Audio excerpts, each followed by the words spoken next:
In 2010, Edward Rosenthal set out on a small trail in the isolated deserts of Lower California. Unknowing to him, Rosenthal would spend the next 6 days and walk 39 kilometers completely lost in the vast scorching desert canyons with barely any food or water.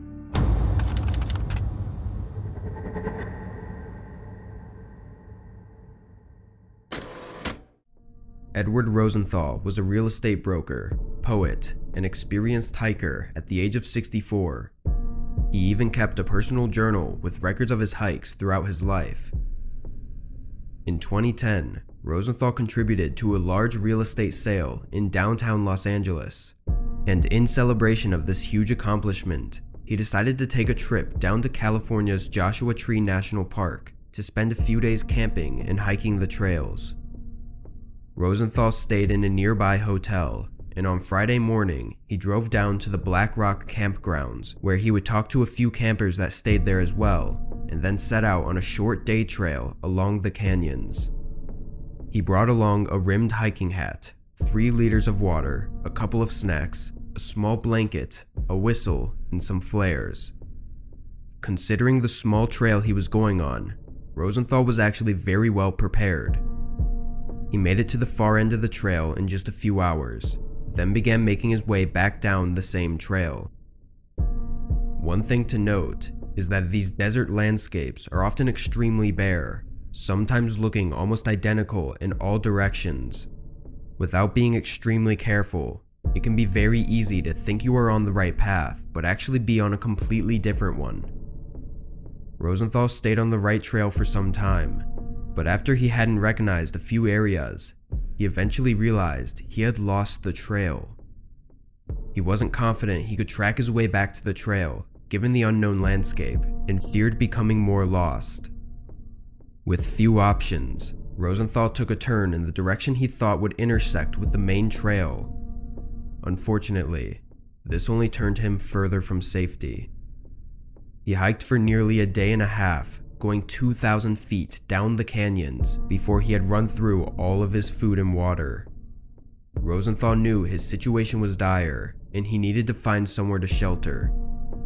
While he had never been in such a situation before, he knew that hiking blindly through a desert was only going to shorten his time before becoming fatally dehydrated.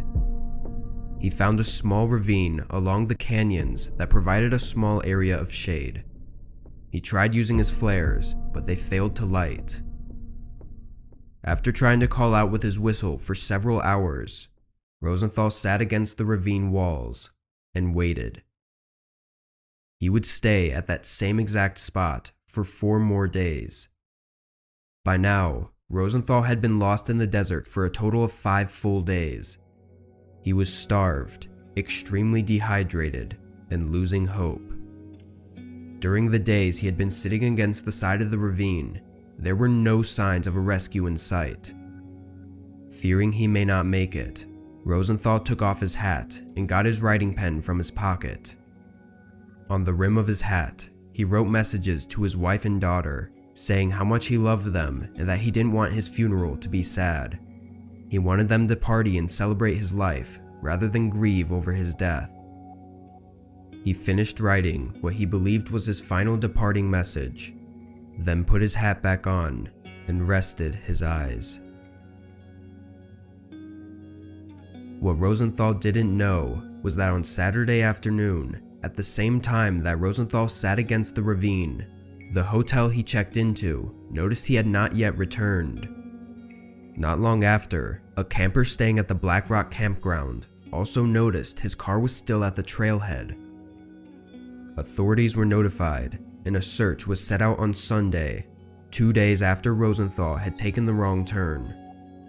For 3 days, 60 rescuers surveyed the areas around the trail Rosenthal was said to have taken.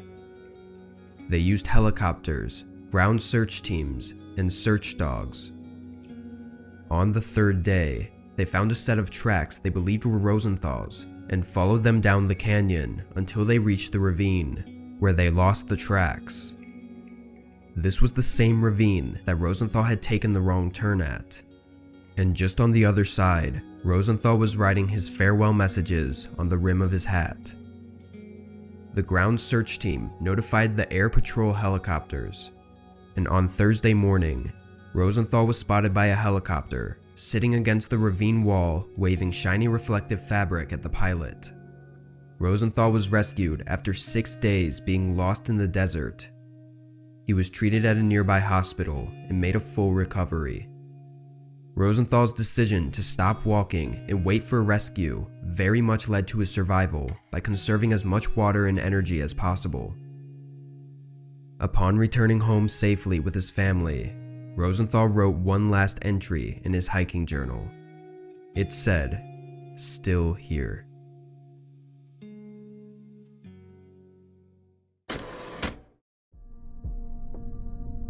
Jimmy Hale was a relatively wealthy man living in Massachusetts in the early 1900s.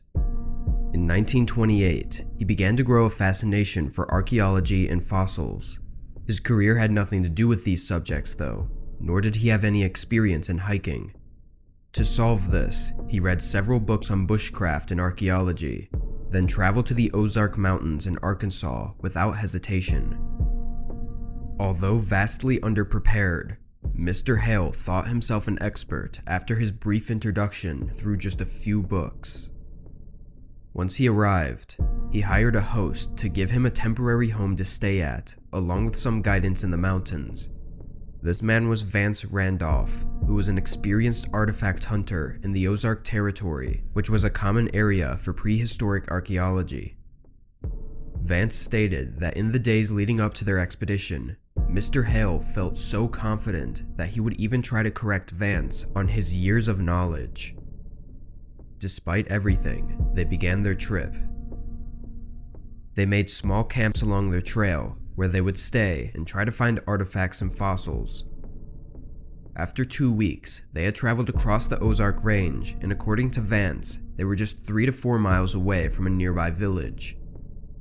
On this particular morning at the camp, Mr. Hale decided he wanted to find this village so he could make a call to his girlfriend back home. He planned to hike down to the small village, then come back up several hours before sundown. Vance stated that the trail to the village was straight and safe and allowed Mr. Hale to go. Vance took this time as a break from having to deal with Mr. Hale's arrogance and obnoxious confidence. But as the sun started to set, Mr. Hale had not yet returned. Still, Vance didn't believe Mr. Hale could have gotten lost in the woods during the short journey, and instead believed that he must have decided to stay the night in the village. Vance waited for a little bit, then slept alone in the camp. In the morning, he waited until noon before he knew that Mr. Hale should have definitely been back by then. Vance traveled down to the village and found no trace of Mr. Hale having been there the night before, meaning that he had never made it to the village. More worried than before, Vance got the help of a local lumberjack named Lem, who knew the surrounding areas even better than Vance himself. After just an hour of searching, they came across a small, shallow cave just 2 miles from their camp. Inside, they found several items belonging to Mr. Hale's backpack and were sure that this was where he had slept the night before. The cave entrance was quite a bit away from the path to the village, which only made them more uncertain of Mr. Hale's condition. Lem and Vance continued up the mountain in the direction of the camp, thinking he must have tried to go back. Not far after, they spotted Mr. Hale.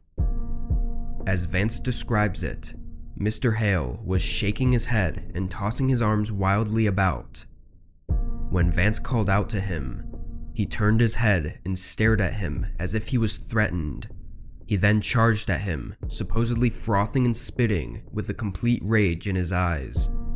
Vance ran and ducked behind a bush, using it to keep his distance from Mr. Hale as they circled around it.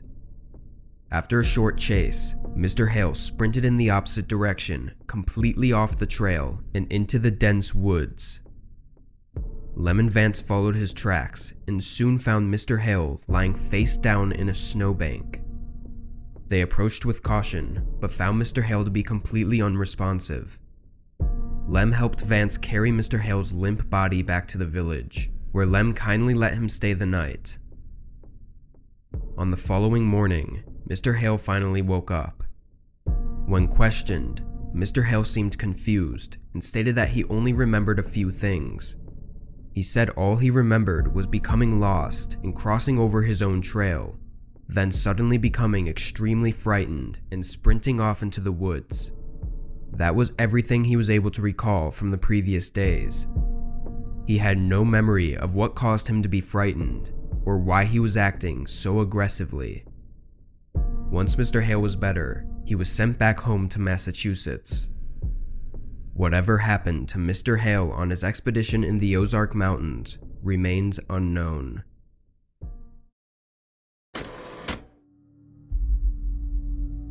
On July 6, 2018, Angela Hernandez woke up trapped in her SUV, floating in the Pacific Ocean. She had little memory of how she got there or what had happened. Angela would spend the next 7 days clinging on to her life. That same day, just minutes prior, Angela was driving down a coastal highway in Central California, making her way south. It was a relatively nice day, and the drive was relaxing with a great view of the ocean. She remembers most of the drive up until this point, where she recalls seeing an animal run into the road. Her instant reaction was to swerve, but when she tried to regain control, she was unable to. Her SUV skidded over the edge, tumbling 200 feet off the cliff. The car smashed into the rocky shoreline before plummeting into the ocean. After some time of being unconscious, Angela woke up. She stated that she was still in the car and could feel water rising over her knees. She looked around, seeing the power in her car was out and the windows were rolled up. Angela quickly grabbed a multi-tool from her side and started smashing it against the window. Every bone in her body was in immense pain, and even then, she didn't know the full extent of her injuries.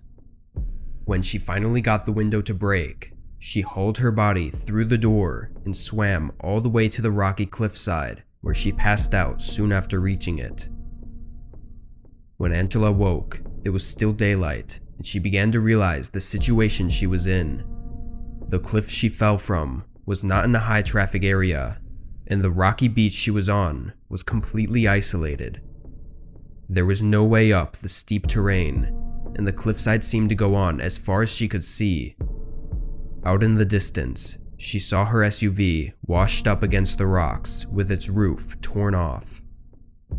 Even despite her horrible condition, Angela began making her way along the rocks to look for help. As she walked with nothing but socks on, she could hear cars passing on the road above her, and she could see cars on the far end of the highway where the road curves around a hill. She was too far for anyone on the road to see her though, and the highway was too loud for anyone to hear her screams. She slept on the rocks, starving, thirsty, and sunburnt. The next day, authorities were notified about Angela's unknown whereabouts, and a small search team was sent looking. They had confirmation of seeing Angela driving her SUV down the highway the day before, so that's where they began the search. Unfortunately, the heavy fog from the coast persisted for several days, making it nearly impossible for rescuers to spot her or the wreckage. But right under them, 200 feet down, Angela was fighting for her life in critical condition. She spent the next 6 days using a hose she salvaged from her car to catch dripping water off the mossy rocks on the cliffside. While only getting a few drops at a time, everything counted in that situation.